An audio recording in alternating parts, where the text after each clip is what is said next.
भाइयों बहनों नमस्कार। मैं अनिल शुक्लवासी, पूर्व सांसद, अपने चैनल जन यात्रा में आप सबका स्वागत करता हूं। आज हम चर्चा करेंगे पश्चिम बंगाल में लोकतंत्र का घृणित चेहरा।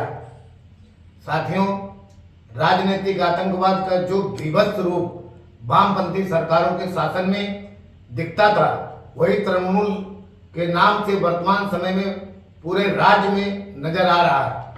पंचायत चुनाव में मतपेटियां लूटकर भागने की तस्वीरें देखने को मिली और बूथों के अंदर एक ही आदमी को कई बैलेट पेपरों पर एक साथ मोहर लगाते देखा गया। मतपत्रों को फाड़ा गया और नहरों में फेंकते देखा गया। क्या यही लोकतंत्र है? अहम प्रश्न यह है कि लोकतंत्र की बुनियाद कहे जाने वाले पंचायत चुनाव ही इतने रक्त-रंजित क्यों होते हैं? क्या ममता बनर्जी के सरकार का कानून व्यवस्था पर कोई नियंत्रण नहीं है, या फिर सत्ता दल तृणमूल के कार्यकर्ता ही यह निरंकुश खून खराबा करते हैं? सवाल यह उठता है कि इन सब मामलों में ममता बनर्जी खामोश क्यों रहती है? पश्चिम बंगाल में लोकतंत्र की धज्जियां उड़ाई जा रही हैं। लोकतंत्र का पर्व माने जाने वाले पंचायत चुनाव में जो कुछ घृणित कार्य हुआ, वह लोकतंत्र और उनके चुनाव के बारे में सोचने के लिए मजबूर करता है। पंचायत चुनाव के दौरान हुई हिंसा में सरकारी आंकड़ों के अनुसार 35 लोगों की हत्या हुई, जबकि वास्तविकता में हत्याएं इससे कहीं ज्यादा है। माना जा रहा है कि चुनावी हिंसा में सैकड़ों लोगों ने जान गंवाई है। पश्चिम बंगाल में चुनाव के दिन 15 लोगों ने अपनी जान गंवाई। पोलिंग पार्टियों को पीट दिया गया, मतदान केंद्र लूट लिए गए और फूंक दिए गए।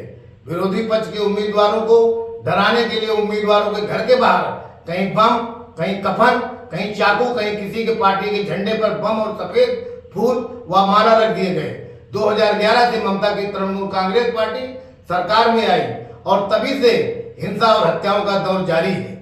लोकसभा में कांग्रेस के संसदीय दल के नेता श्री अधीर रंजन चौधरी का बेहद गंभीर आरोप है कि ममता बनर्जी के हाथ और उनकी पार्टी खून से सनी है। वर्तमान पश्चिम बंगाल में हो रही चुनावी हिंसाओं को देखकर 1990 के दशक की बिहार की यादें ताजा हो गई हैं। 2019 लोकसभा चुनाव में भारतीय जनता पार्टी द्वारा 42 में 18 सीटें जीती थी और 41% वोट मिला था, और तृणमूल कांग्रेस को 43% वोट मिला पाकर 22 सीटें जीती थी।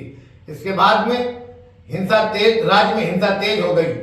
तृणमूल कांग्रेस के समर्थकों ने भाजपा समर्थकों को चुन चुन कर मारा और दहशत फैलाने के लिए कई कार्यकर्ताओं को फांसी पर लटका दिया। पश्चिम बंगाल राज्य के चुनाव के नतीजे 2 मई 2021 में आने के बाद पूरा राज्य हिंसा की आग में जल उठा था। जगह जगह भाजपा कार्यकर्ताओं के घरों को फूंका गया। पश्चिम बंगाल सरकार ने 2 मई से 21 मई तक 31 लोगों के मारे जाने की सूची जारी की थी, जबकि हत्याएं कहीं ज्यादा हुई थी। वाम मोर्चा की सरकारों के दौरान 55,000 से ज्यादा राजनीतिक कार्यकर्ताओं की हत्याएं हुई थी और अब ममता सरकार के दौरान भी यह सिलसिला जारी है। हालिया हिंसा बंगाल के किसी एक क्षेत्र में नहीं हुई, बल्कि यह तांडव बीरभूम, नंदीग्राम, हुगली, नादिया, नॉर्थ साउथ 24 परगना, पुरुलिया, मालदा, कूच बिहार, मुर्शिदाबाद आदि इलाकों में लोगों को लहूलुहान करता रहा। जबकि राज्य के 65,000 के करीब केंद्रीय सुरक्षा बल जवान दिए गए थे और राज्य का 70,000 पुलिस बल था। केंद्रीय बलों की तैनाती राज्य चुनाव आयोग के निर्देशानुसार की जाती है। जब उच्च न्यायालय ने केंद्रीय बल तैनात करने का निर्देश दिया तो ममता सरकार के वकील सर्वोच्च न्यायालय चले गए और कहा कि हमें केंद्रीय बलों की जरूरत नहीं है, हम खुद ही चुनाव देख लेंगे। इससे साफ जाहिर है कि ममता सरकार की हिंसा रोकने में रुचि नहीं थी। इसीलिए कहा जा रहा है कि मतदान के दिन हुई हिंसा में कहीं न कहीं उनकी भूमिका भी रही है। दरअसल राज्य चुनाव आयोग और राज्य सरकार की हिलावली के कारण ही केंद्रीय बलों की तैनाती में व्यवधान रहा। केंद्रीय बलों के उच्च अधिकारियों ने शिकायत की कि राज्य निर्वाचन आयोग व राज्य सरकार ने संवेदनशील बूथों की जानकारी उनको नहीं दी और बाद में बामुश्किल 600 मतदान केंद्रों में ही पुनः मतदान के लिए चिन्हित किया गया। इस बार के पंचायत चुनाव की हिंसा ने पश्चिम बंगाल के 2018 के चुनाव का रिकॉर्ड तोड़ दिया।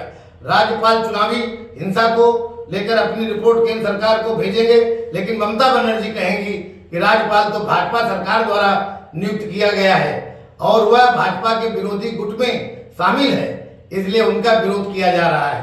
जहां तक कांग्रेस का सवाल है, वह केंद्र में ममता के साथ मोदी विरोधी गुट में शामिल है, लेकिन बंगाल में वामपंथियों के साथ तृणमूल कांग्रेस के विरोध में।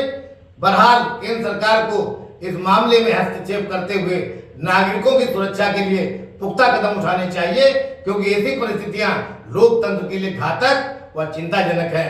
बहुत बहुत धन्यवाद, शुक्रिया। यदि आपको मेरा चैनल पसंद आया हो तो इसे सब्सक्राइब और लाइक करना न भूलें।